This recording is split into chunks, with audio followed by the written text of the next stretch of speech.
ఆ పాట ఎందుకంటే నచ్చింది పాట ఏంటంటే ఎవరి పాల ఇందులో ఈ తెలంగాణ.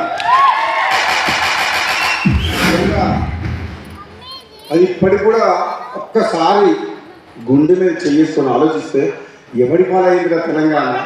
తెలంగాణ కోసం ఆత్మ బలిదానం చేసిన అమరవీరుల ఆత్మ ఏడుస్తుండొచ్చు, బాధపడుతుండొచ్చు.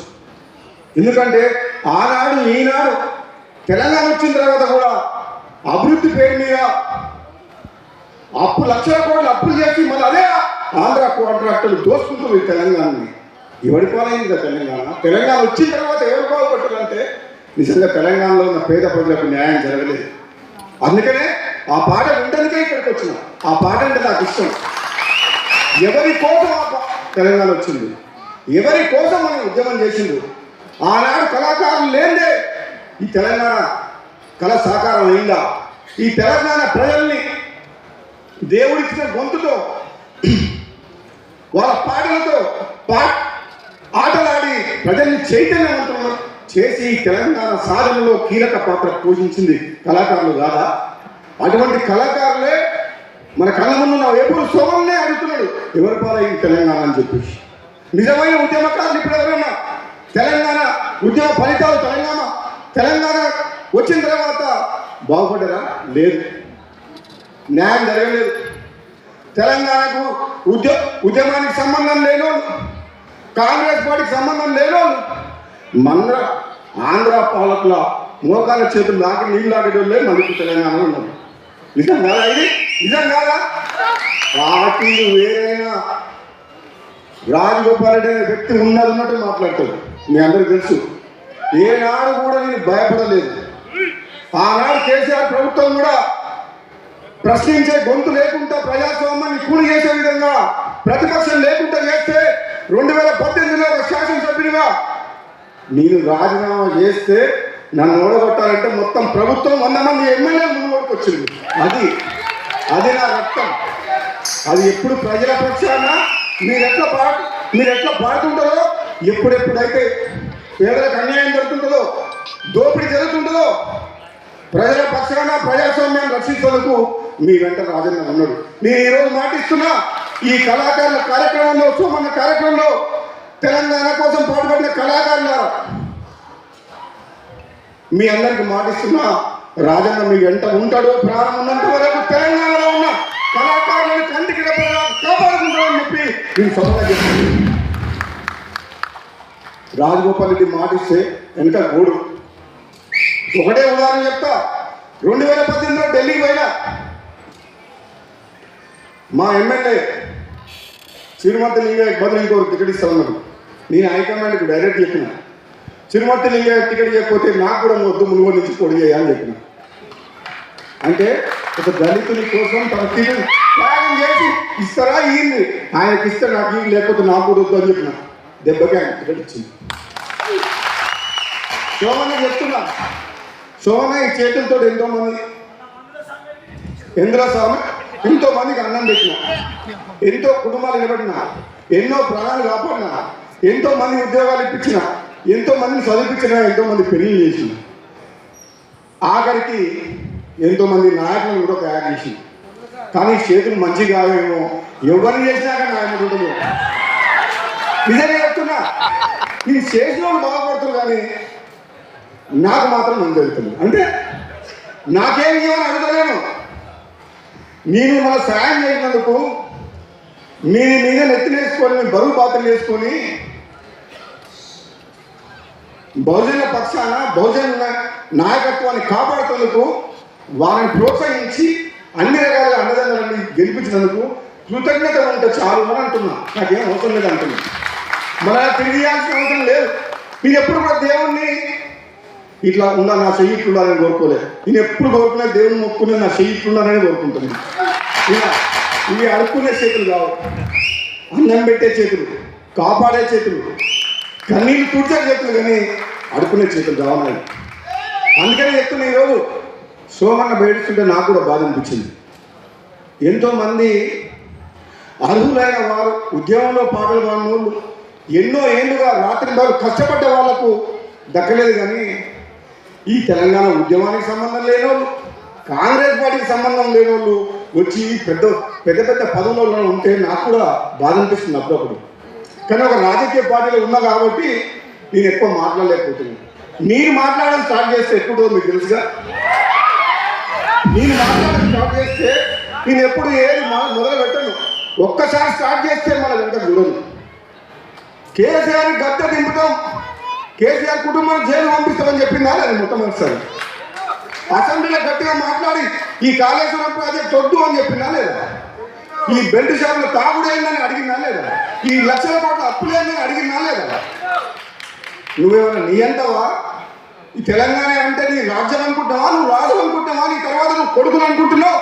ఇది తెలంగాణ ప్రజలందరూ కోరుకుంటే 60 ఏళ్ళ ఉద్యమంతో చేస్తే ఎంతో మంది ప్రాణాలు అనిపిస్తే మాట్లాడుతూ మనం పార్లమెంట్లో కొట్లాడితే కాంగ్రెస్ పార్టీ సోనియా గాంధీ తెలంగాణ ఇచ్చింది. అంతేగాని నువ్వు రాజు నీ తర్వాత నీ కొడుకు యువరాజు అని చెప్పి మాట్లాడితే నేను తట్టుకోలేదు, ఒప్పుకోలేదు. అందుకనే నేను పోరాటం చేసిన. నా మునుగోడు దెబ్బకే ఇప్పుడు పోయి పాములు అనుకున్నాను కాదా? అది గెలుప. 100 మంది వస్తే పోలీసులు పెట్టుకొని దొంగతనంగా గెలిచింది. ధైర్యంగా వచ్చేటోడైతే అప్పుడు గెలుస్తాను. అంతమంది అవసరమా? ఒక ఎమ్మెల్యేని ఓడగొడుతుంది 100 మంది అవసరమా? నేను చెప్తున్నా శోభన, నీ వెంట నేనుంటా. నేను అన్ని పదవులు చూసిన, ఎమ్మెల్యే అయినా, ఎంపీ అయినా, ఎమ్మెల్సీ అయినా. నాకు మీలాంటి వాళ్ళని కాపాడాలి, మీలాంటి నాయకత్వాన్ని ప్రోత్సహించాలి, మీలాంటి కళాకారులు కూడా చట్టసభల్లోకి అడుగు పెట్టాలి, ప్రజల పక్షాన పోరాటం చేయాలి, పేద ప్రజలకు అండగా ఉండాలి. అదే కదా మనం సామాజిక తెలంగాణ కోరుకుంది. మన తెలంగాణ ఉద్యమం నడిచిందే తెలంగాణ ప్రజల యొక్క ఆత్మ గౌరవం కోసం, ఆస్తుల కోసం, డబ్బుల కోసం, పదవుల కోసం కాదు, ఆత్మ గౌరవ నినాదం కోసం తెలంగాణ. మీరు ఎవరు కాలు మొక్కాల్సిన అవసరం లేదు, ఎవరికి ఒంగొంగి దండాలు పెట్టాల్సిన అవసరం లేదు, గులాంగిరి చేయాల్సిన అవసరం లేదు. మీ హక్కు. మీరు కళాకారులుగా చట్టసభల్లో అడుగుపెట్టాల్సిన అవసరం ఉంది, తప్పకుండా రావాలి. నేను చెప్తున్నా, రాబోయే రోజుల్లో ఏదో ఒక నియోజకవర్గం నుంచి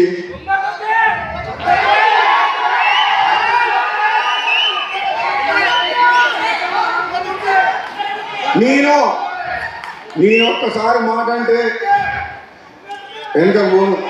ప్రాణం పోయినా సరే అది చేసి తీరుతా. నా పదవి పోయినా, ప్రాణం పోయినా, తుది శ్వాస వరకు ఇచ్చిన మాట కట్టుబడే ప్రయత్నం చేస్తున్నాను. నేను అందుకనే చెప్తున్నా, తెలంగాణలో ఏ పురుషమన్న చట్టసభలో అడుగు పెడతాడు,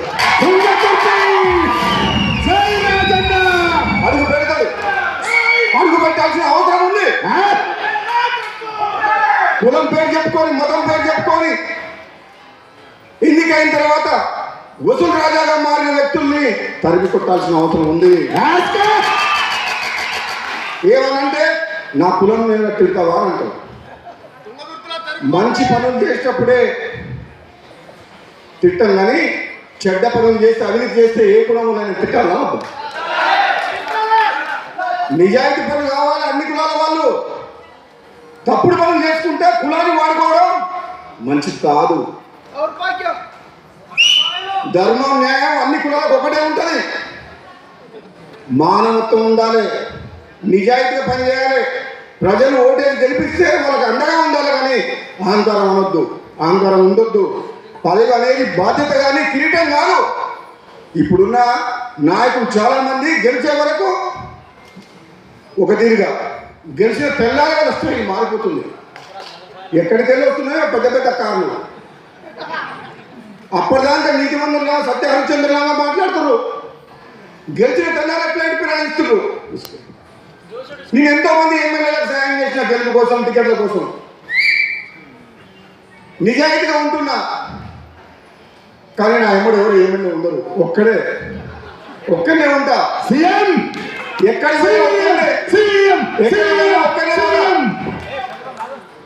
ఈ అవినీతి ఎమ్మెల్యేలని, ఈ డిపాజిట్ రాని ఎమ్మెల్యేలని ఎండబెట్టుకొని పోవాల్సిన నాకు అవసరం లేదు. ఎందుకంటే నా వెంట ప్రజలు ఉన్నారు. ఈ మాసిపోయిన ఎమ్మెల్యే నాకు అవసరం లేదు. ఎంతసేపు డబ్బు డబ్బు డబ్బు, పదవి పదవి పదవి. గెలిపించిన ప్రజలు గాలి కొదిలేసి అధికారం ఉన్న దగ్గర పోయి కాలు మొక్కి దండం పెట్టి పవర్ పాలిటిక్స్. రాజగోపాల్ రెడ్డి మరి ఎవరైనా ఎమ్మెల్యే ఉన్నారు తెలంగాణ? ఉండరు. అధికారం చుట్టే తిరుగుతుంటారు. అవునా కాదు? నిజమా కాదా? గెలిచిన తర్వాత అంతే. సో అందుకనే ఏమంటున్నా, నా చేతులు ఇతరులకు మంచిగా నాకు మంచిగా. నేను నిజంగా చెప్తున్నా, ఎంతమందికి సాయం చేసినా నాకే తెలియదు. ఎమ్మెల్యేలుగా ఎంపీలుగా పోటీ చేసేటోళ్ళకు టికెట్లు కానీ కోట్ల రూపాయలు ఇచ్చిన నామినేషన్ చేస్తే పైసలు ఏమంటే కూడా మీరు పైసలు ఇచ్చి పంపిస్తే నా పైసలతోనే నామినేషన్ ఇస్తే గెలిచిన వాళ్ళు కూడా మన ఎమ్మెల్యేలు ఎంపీలు ఉన్నారు. కానీ తీరా ఉన్న పిలిచి వస్తారా అంటే ఎవరు లేదు. అధికారం ఎక్కడ ఉందో అక్కడికి పోతుంది వాళ్ళు.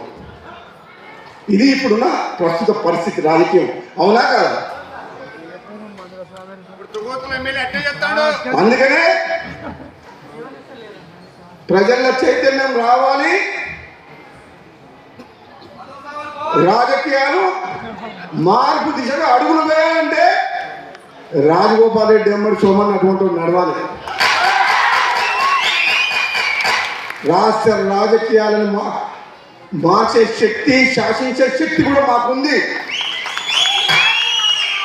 మాకున్న బలం ఏంటంటే ఈ గుండెల్లో నిజాయితీ ఉంది. ఎంతమంది వస్తారో రాండి, ఎంతమంది ఎన్ని పైసలు తీసుకొని ఎన్ని సంచులు తీసుకొని వస్తారో రాండి. రాబోయే రోజుల్లో ఉద్యమంలో ఉన్నోళ్ళు, నిజాయితీ పనులు, యువకులు శాసనసభలో అడుగు పెడతారు. తెలంగాణ రాజకీయాలు కూడా తమిళనాడు మాదిరిగా మార్చేస్తాం. అధికారాన్ని అడ్డం పెట్టుకోవాలి, అధికారాన్ని అడ్డం పెట్టుకోవాలి, అధికారాన్ని అడ్డం పెట్టుకోవాలి. అభివృద్ధి పేరు మీద లక్షల కోట్లు దోసుకుంటున్న వాళ్ళు ఎమ్మడి పడతాం. దోపిడికి వ్యతిరేకంగా పోరాటం చేస్తాం. నీవు నిజాయితీ పరులమని చెప్పేసి మా సహనాన్ని, మా ఓపికని చేతగానితనంగా భావించొద్దు. అవసరం వచ్చినప్పుడు విద్యార్థుల కోసం, నిరుద్యోగుల కోసం, యువకుల కోసం, రైతుల కోసం, పేదల కోసం, మా అక్క చెల్లెల కోసం అవినీతికి వ్యతిరేకంగా పోరాటం చేసి యుద్ధం చేస్తాం. భయపడేది లేదు, భయపడేది లేదు. మీరు చూస్తున్నాం దగ్గరగా రాజకీయాలు. నేను పార్లమెంట్ సభ్యునిగా, ఎమ్మెల్యేగా 20 ఏళ్ళకి రాజకీయాలు చూస్తున్నా. నాకు అర్థమైంది ఏంటంటే నేను ఒక్కరిని నిజాయితీగానే ఉంటే సరిపోదు. నేను ఒక్కరి నిజాయితీగా ఉంటే ఈ పేదలకు న్యాయం జరగదు. నేను అవినీతి వ్యతిరేకంగా, దుర్మార్గులకు వ్యతిరేకంగా పోరాటం చేసినప్పుడే ఈ పేదలకు న్యాయం జరుగుతుంది. ఇన్నేళ్ళు సహనంతో ఉన్నా, ఇప్పుడుగా పోరాటం చేయాల్సిన సమయం దగ్గరికి వచ్చింది. నువ్వు గజ్జగట్టు, నేను రుమాలు కడతా. నువ్వు గజ్జగట్టు, రుమాలు కడతా. ప్రజలకు పోదాం. నిజంగా తెలంగాణ వచ్చిన పేదల బతుకులు మారయ్యా. ఉన్నోడేమో 100 రెట్లు 1000 రెట్లు పెరిగిపోయింది, లేనోడేమో కొంప కూడా వస్తుంది. వానికి 5 లక్షలు ఇస్తేందుకు 500 రూల్స్ పెట్టిరు. 5 లక్షల రూపాయలు ఇంటికి. ఎన్ని రూల్స్ ఎంత ఇస్తున్నారు? వాడేమో లక్షల కోట్లు దోసుకుంటారు. పైన ఉన్నోడేమో లక్షల కోట్లు దోసుకుంటారు. 5 లక్షలు ఇస్తేందుకేమో 500 రూల్స్ పెట్టింది. నిజమా కాదా? సగం ఇల్లు రాగానే బిల్లు రాలేదంటారు. పాత ఆటో ఉన్నా, వెనకడ ట్రాక్టర్ ఉన్నా నీకు బిల్లు ఏమంటారు? అది ట్రాక్టర్ నడిచేది లేదు, జీపు నడిచేది లేదు. అది ఎప్పుడు ఫైనాన్స్ వాళ్ళు గుంకపోయారు, అది ఎప్పుడు ఆయన పేరు మీద ఉందంటే నీకు ఇల్లు క్యాన్సర్ ఉంటుంది. ఇదెక్కడ న్యాయం? ఇట్లా చెప్పుకుంటూ పోతే రాజగోపాల్ రెడ్డి ఇప్పుడు అధికార పక్షంలో ఉందా, ప్రతిపక్షంలో ఉందా అని చెప్పి అడుగుతారు. నేనైతే ఒక పక్షంలో ఉన్నా. నేనెప్పుడు ప్రజల పక్షంలో ఉంటా. నేనెప్పుడు ప్రజల పక్షాన ఉండాలని కోరుకుంటున్నా. నాకేదో పదవిస్తానంటేనో, నాకు పదవిస్తే ఒక తీరుగా, ఇంకోటి ఆశపెట్టి ఒక తీరుగా ఉన్నది ఉన్నట్టు మాట్లాడతా. రేవంత్ రెడ్డి ప్రభుత్వం మంచి పనులు చేస్తే మంచిగా చేసిందంట, తప్పు చేస్తే తప్పు చేసిందంట అనాలా. కాబట్టి మీ అందరికీ కూడా చెప్తున్నా, గొంతు పోయింది. ఏది ఏమైనా సోమన్నకు న్యాయం జరుగుతుంది. మంచి కళాకారుడు. మీ కళాకారుల పాటలు మాటలు వింటుంటే మాకు ఒళ్ళు జల్లరిస్తుంది. మీకోసం పేదల కోసం బ్రతకాలి. ఇక రాబోయే రోజుల్లో నిస్వార్థంగా నిజాయితీగా సోమన్న లాంటి వ్యక్తులు ఎంతోమంది యువకులు రాజకీయాలకు రావాలనుకుంటున్నారు. గ్రామ స్థాయిలో, మండల స్థాయిలో, నియోజకవర్గ స్థాయిలో, రాష్ట్ర స్థాయిలో దళితులకు, బడుగు బలైన వర్గాలకు అండగా ఉండి వాళ్ళ జీవితాల్లో మార్పు తీసుకురావాలి. ఈ రాజకీయాన్ని మార్చేసే దిశగా, మార్పు దిశగా ప్రయాణం చేయాలని చెప్పి మీకోసం ఎప్పుడూ మీ అంట ఉంటామని చెప్పి తెలియజేస్తూ సెలవు తీసుకుంటాను. Thank you.